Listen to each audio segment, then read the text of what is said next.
Yo, ladies and gentlemen, welcome back to the channel. Now, as you can see here, we're back with some more Throne and Liberty. Now, this is something that I wanted to talk about.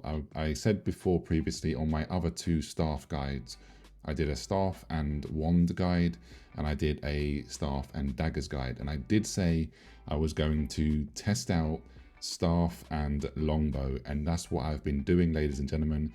I have been testing out staff as my main weapon and longbow as my secondary weapon. Now, until recently, staff and longbow has been like not really up there. A lot of people have been underestimating the synergy between the staff and the longbow. And let me just kill this wolf quickly. But yeah, and this is the meteor ability, by the way. But yeah, staff and longbow, until recently, people have been sleeping on this. Right, now it's dead.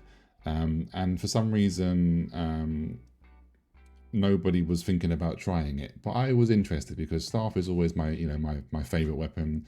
I'm a staff enjoyer. And I thought to myself, why not see what weapons I can, that are slightly off meta that I can pair it with.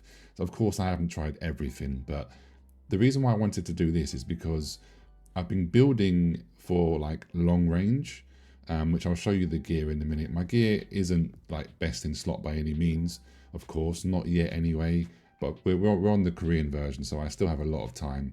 And when I get to global is when I will really, min max. But I wanted to find a build where I could, be less, like it's less risky, and this is the best build for it. This is like a full range build, whereas my staff and dagger was more, fast paced glass cannon damage build. But then there's obviously a danger element to it. Staff, wand and tome is just full self-sustain. There isn't much, danger, if you like. And then obviously this is completely full range. So you can see here, this is how far away I am attacking the wolf. I can then obviously bind the wolf, so then the wolf can't get anywhere near me, and then I can just, kill it before it even gets close to me. As you can see, the damage is pretty good as well. Let me just get away here. Let me get into somewhere safe. Excuse me, so I can just show you guys and girls the current gear and the stats that I'm working with right now. So let's go to here. So this is currently what I'm rocking with. I have two purple weapons. Both of them are level 6 currently. For the staff, I have the Tublex Thunderous Soul. Now the reason for this is because this weapon, as you can see here, gives me a Tublex boost, which melee, range, and magic critical hit goes up by 26 per 1 meter of distance between myself and the target. Also, this staff, as you can see, the range of this staff is 17.4%. Now, and it also gives me 9 dexterity, which is huge for damage. Now, the trait I got on this one is absolute trash. Unfortunately, it just gives me an animal damage bonus.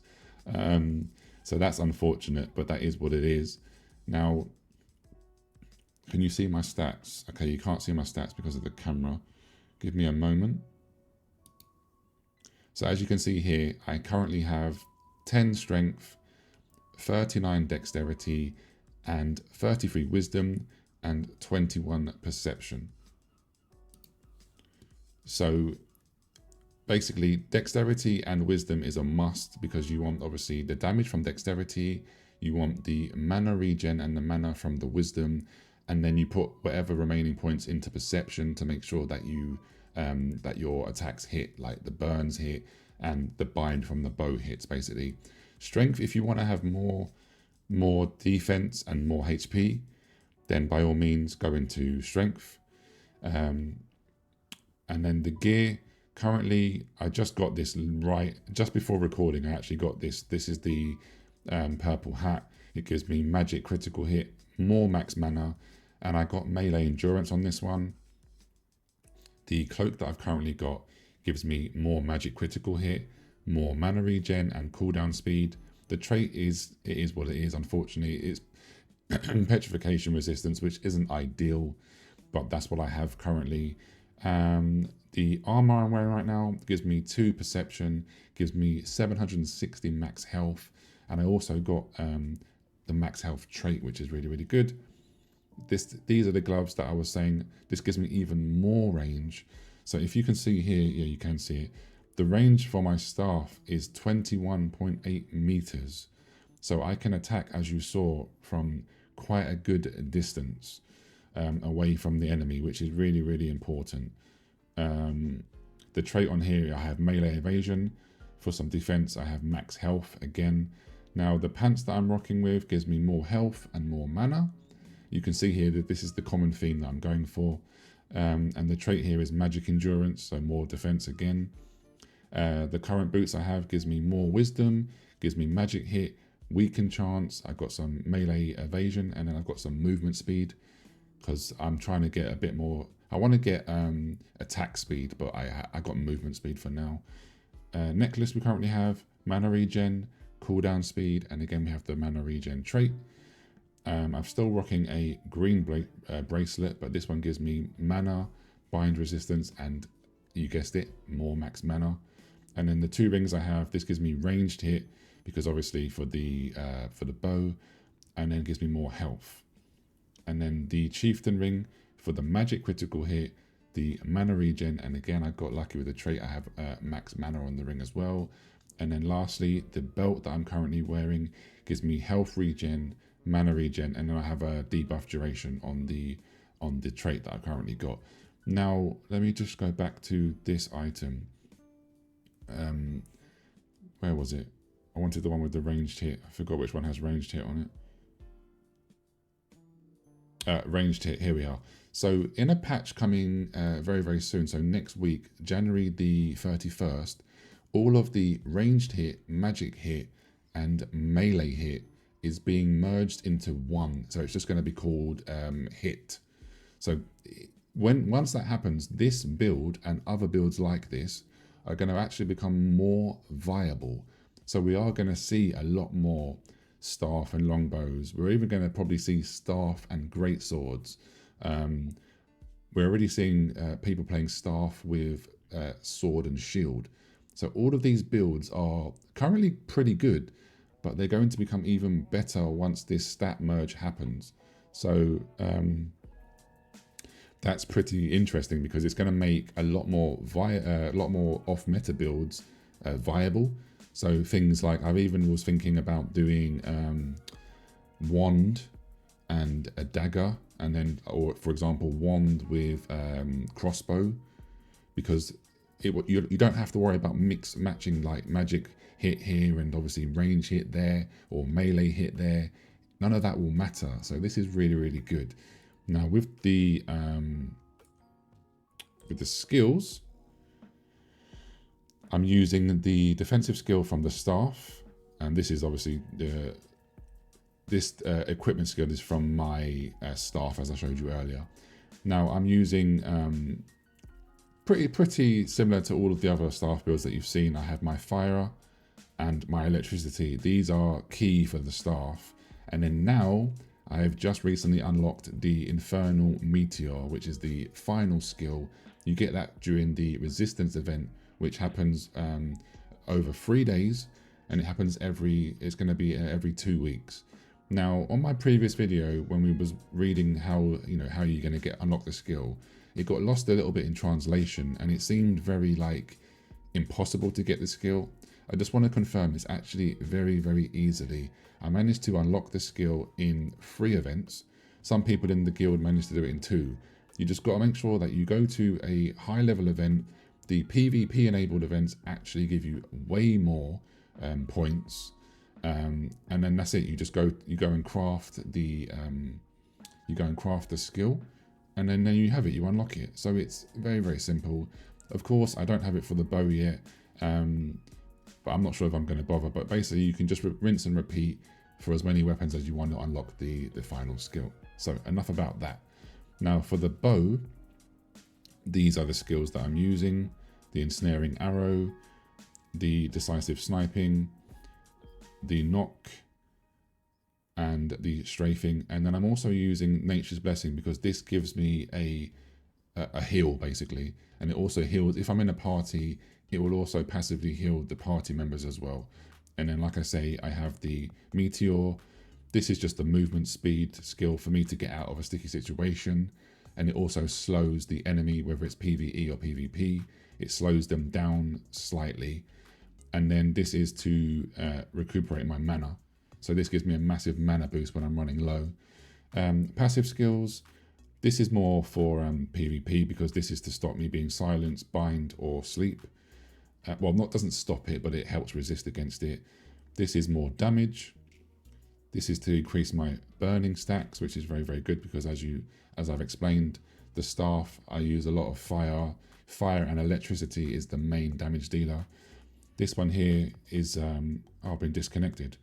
This one here is for max health, and it also increases my mana as well. This increases my skill damage boost. And then this one here is to attack when I trap the enemy with this skill, I do more damage. And then this one here gives me more magic critical hit, melee, and range per 1 meter distance. And as you know, I attack from quite a far distance, so then I get even more damage.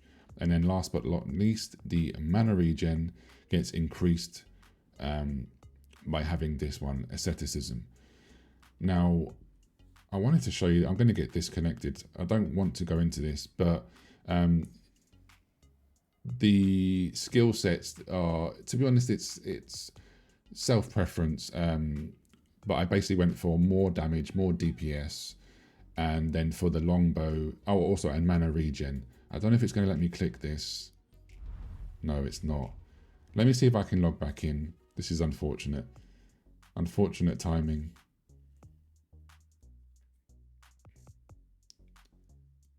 Yeah, I feel like I don't know what's happened with the game.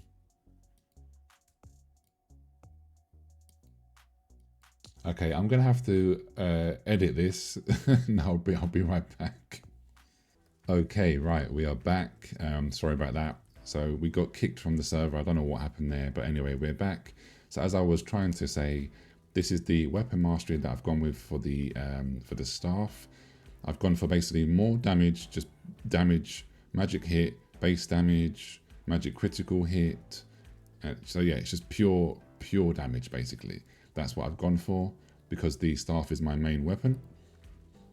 Then for the longbow, I've gone for, again, it's got more range hit here, movement speed, bind chance because I want to make sure, like I said previously, that I do trap, you know, I CC the enemy, more mana regen, and then cooldown speed. Because I want to have as much mana as possible so that obviously my abilities, I can keep using my abilities. And then of course I want as much damage that I can pump as possible. So yeah, that was a little bit awkward getting disconnected mid video, but hey, it is what it is. I did a little cut here, it doesn't matter. We move on. But yeah, with regards to the mastery, to be honest, you know, it's personal preference. You just go with what you feel, you know. Let's take a look at all of these on both your weapons and then just make up your own mind. There is no like, oh, you must go with this. I recommend if you're using staff as a main weapon that you go with destroy for more damage. But hey, you know, don't do it. This guide isn't to say, oh, this is the only way to play this weapon or this combination. This is just what I'm currently using, what gear I've currently got, and what I think is working and what I feel that you should go for. But of course, there's many other ways, many other choices and options. Now, trait-wise, I want to have, as you can see, I want to have health. I want to have max mana. I want to. Before I didn't really build much on my defenses, so like magic endurance or like melee evasion. I didn't have much of that at all on my other two builds. But I'm testing things out because we're doing a lot more since the server merges. There's been a lot more PvP, massive, you know, guild fights, massive PvP world boss fights. So I'm testing things out to see, you know, if I can survive a little bit more, you know, via having more health and more, you know, melee protection and magic protection. Of course, I'm not a tank, so I am going to die. But hence, I'm trying to build as much range as possible, just to try and be annoying, to try and take out the tanks from a distance. And if I see any squishies, then obviously try and kill the squishies before they even get anywhere near me. That's the, you know, the idea behind me trying to build as much range as I possibly can. Now, I don't actually know how far I can take this. My gloves aren't fully maxed out yet. So when I get my gloves to level 9, it's going to be interesting to see how much range I can push this. And if I can get any other range on other gear pieces, how far this can go. So currently 21.8. Here we go. Main weapon only up to 30 meters of attack distance applied. Okay, so maybe 30 meters is the cap, but I'm going to try and see how far I can actually push that. But yeah, anyway, I'm going to leave it here because otherwise I could talk for like an hour. But what I want to say is pros of the build is currently, like I said, it's a safe build, if you like. I have really good range. I have quite a lot of damage. And I do have a small amount of self-sustain via the bow skill. Not a lot, because it's a very slow sort of heal. Cons with the build, I don't have high survivability, like high self-sustain. If an assassin gets up close and personal with me, I don't really have any means of escape. I have my teleportation backwards skill from the staff, but that is it. Whereas with the staff dagger, I had the invisibility, so I could literally go, okay, pop, press the invisibility, get the hell out of there, hopefully. And then with staff and wand, I of course had a ton of healing. I have the sleep ability, and yeah, fingers crossed I could probably top myself up in time without dying. So pros and cons. If you want to be a little bit more safe, this is going to be a great build for you. But if you want to have more self-sustain, or if you want to have more burst damage, then I would recommend playing with the staff and daggers, for example. And if you want to have more like self-healing / more team play, then go with staff and wand. But yeah, anyway, that's going to be it for today, ladies and gentlemen. I'm going to leave it here. Leave me a comment. Leave me, are you playing staff and longbow, or are you playing bow and staff? Are you doing it the other way around? But yeah, drop me a comment down below if you've enjoyed this. What are your thoughts on this build idea? And yeah, stay tuned. Plenty more Throne and Liberty videos coming very, very soon. Take care. Peace.